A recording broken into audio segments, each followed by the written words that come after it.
Show me the projected bracket. Oh, there it is. Look at the big dance in college football. I love it. Ohio State hosting Boise State. Tennessee hosting Notre Dame. The Crimson playing the Cream and Crimson. Oh, come on. Let's go. I love that one. And then Ole Miss going to Happy Valley. Please make that a night game. Please make it super cold, weather gods. And make sure everybody's wearing white, because that would be electric to see that. Back here with Richard Johnson, Brad Crawford, here to break down the big games in Week 12. We will start with Colorado because they control their own destiny to reach the Big 12 title game. Heisman favorite Travis Hunter and the Buffs host Utah in the 71st meeting of the Rumble and the Rockies. One of the great rivalries and the names of that. I love the Rumble and the Rockies. Utah has won 7 straight meetings in the series. I'm not sure that streak is going to continue. Richard, do you think that streak is coming to an end because that Utah team is banged up after having to play BYU the way it did last week? Yeah, you know, Hakeem, I think the biggest thing when you talk about that is the letdown effect, to be honest with you. I think it's letdown of a huge moment, and you thought you'd be able to get them. Heck, you almost did, besides a soft call that I don't think was a bad call, but a soft call, I'll give you that. And then you've got to figure out a way to come back on QB3 to try to contend with what Colorado has. It is not just Travis Hunter that Colorado has. That passing game, LaJohntay Wester, Will Shepard, they have been giving Shedeur Sanders plenty of outlets. And I just think from an athlete-to-athlete perspective, even though Utah runs and hits as well as they've run and hit on defense, I don't know that they can run with what Colorado has on the perimeter on the outside. Can they affect Shedeur Sanders? I think they can with what they've got up front. But in the end, I think Colorado has the horses to get it done. And I think Colorado has the horses to cover. Yeah, spread's a bit high here for me. I'd probably take Utah on the points, but I do think Colorado wins this game, especially the game being in Boulder in front of the Buffs home fans. Shedeur Sanders, like I said, he's a guy also. We know Travis Hunter is going to be a Heisman finalist. What if Shedeur has maybe 10 touchdown passes over these final 3 games and he gets to the Big 12 championship game? You'd be hard-pressed not to include Shedeur with an invite to New York as well. So this is a huge game for Colorado. It means more for Colorado. Utah does a good job of muddying things up and kind of making scores ugly. 10.5 points is high, but I do like Colorado in this one. All right, so laying the double digits there with Colorado is Richard. Brad saying, give me the points with the Utes. Staying in the Big 12, BYU had no business beating Utah last Saturday, but they found a way in the final minutes, aided by a controversial holding call, whatever you want to make of it. The undefeated Cougars are hosting the upset-minded Kansas Jayhawks.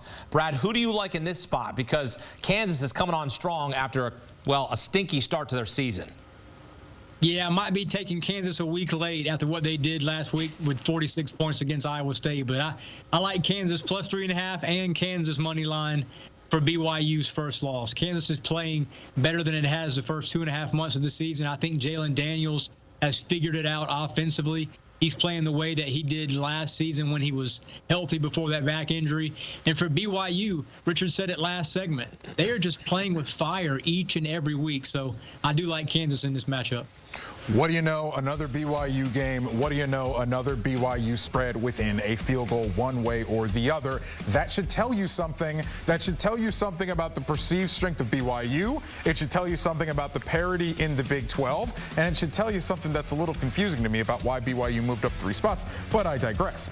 I think Kansas, as Brad does, playing their best football right now. Jalen Daniels was my preseason dark horse winner to win the Heisman. Yeah. Now that I don't blame you for that. That bet's not going to come true. It's not. But this Kansas team is playing really well right now, so well that I think they win outright.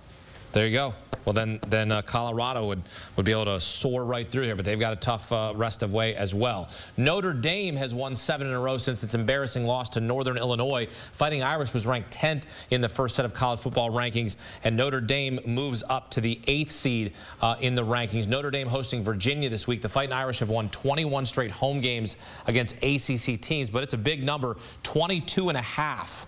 Brad, are you laying the big number with Notre Dame?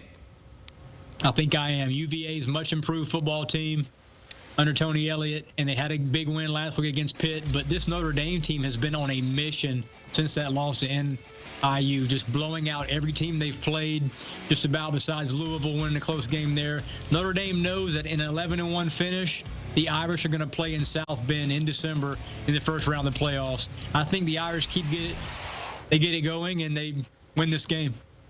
Irish eyes smiling for me as well. Notre Dame minus 22.5.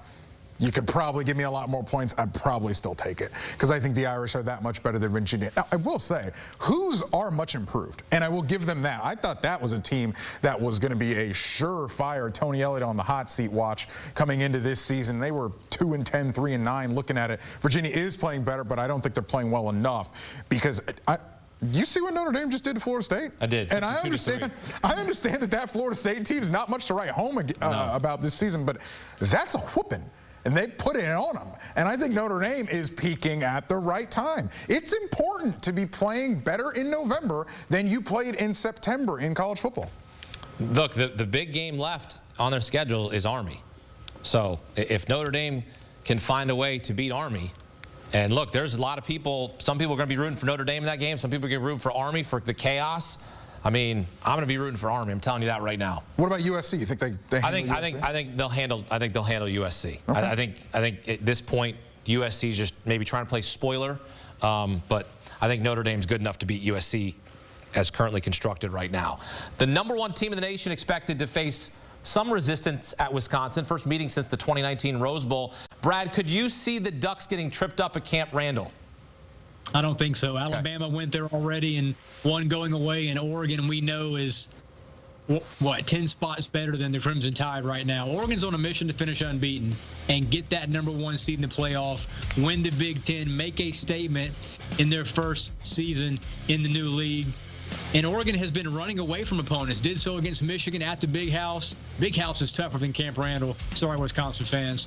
And the Badgers are just not scoring enough points. So I like Oregon. I'll lay 2 touchdowns here.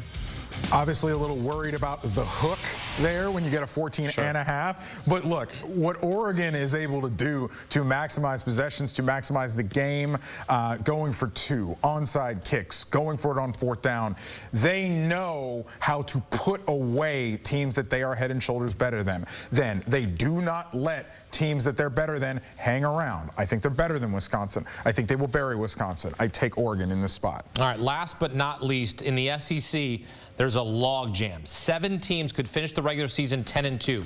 Alabama, Georgia, Missouri, Ole Miss, Tennessee, Texas, and Texas A&M. Only 2 SEC games remain matching any of those 7 teams. Tennessee at Georgia this week and Texas at Texas A&M in Week 14. It's an elimination game for Georgia this week. Got to beat Tennessee at home to keep their playoff hopes alive. Tennessee head coach Josh Heupel said he expects Nico Iamaleava to play. The Dogs are 9.5-point favorites. Georgia's won 7 straight meetings against Tennessee, each by 14 or more points. They've won 28 straight home games. Brad, aside from this game being in Athens, why is Georgia favored? It's a must-win for Georgia, and I don't think it is a must-win for Tennessee. I know Vols fans don't want to hear that. Josh Heupel is keeping Nico's availability close to the vest. There's been reports of him being in concussion protocol. Maybe he might be out Saturday. I mean, this pick changes completely if Tennessee goes with a backup quarterback between the hedges in a must-win game for Georgia. But if I'm picking Georgia right now, I am a little bit nervous. Carson Beck not playing well. The offensive line has been pushed around by several SEC opponents, but I do like Georgia at night, at home, to get the job done and to get one step closer to the playoff. Brad, I think Georgia gets it done because I don't know how many different ways to win Tennessee has on offense. Tennessee's going to try to run the ball with Dylan Sampson to great effect. They've been able to do that in a lot of games this season, but I don't know that they're going to be able to do that against Georgia. Say what you want about the Dogs, they're not going to let that happen. So I take Georgia in that game, in that spot. I have not been impressed with Tennessee this season much at all. NC State is their second best win other than Alabama. I don't know, Hakeem. So you're going to take the points, but Georgia wins. Georgia wins, and I also think Georgia covers. Oh, you do? Yeah. Okay. Wow. Yeah. All right. I hope both of you guys are right, because then we would have some chaos. But look, Tennessee just won conference loss. It could end up being Texas and Tennessee for the SEC title, but a lot of other schools have something to say about it, and Georgia's going to have something to say about it this Saturday in Athens. Brad Crawford, Richard Johnson here on CBS Sports HQ. I love this. Love this stuff. Love seeing the bracket. Another look at it here. First round matchups. will take place Friday, December 20th and Saturday, December 21st. The 4 quarterfinal games will be played on New Year's Eve and New Year's Day, and will be played the Fiesta Bowl in Glendale, the Peach Bowl in Atlanta, the Rose Bowl in Pasadena, and the Sugar Bowl in New Orleans. The semifinals will take place Thursday, January 9th at Hard Rock Stadium in Miami, then Friday, January 10th at AT&T Stadium in Arlington. Hopefully the curtains are out because we don't want to have any issues with the sun, Richard. We don't have Jerry Jones out there talking about any sun problems, and CeeDee Lamb not happy with them. Just put the curtains up, all right? National Championship game will take place Monday, January 20th at Mercedes-Benz Stadium in Atlanta.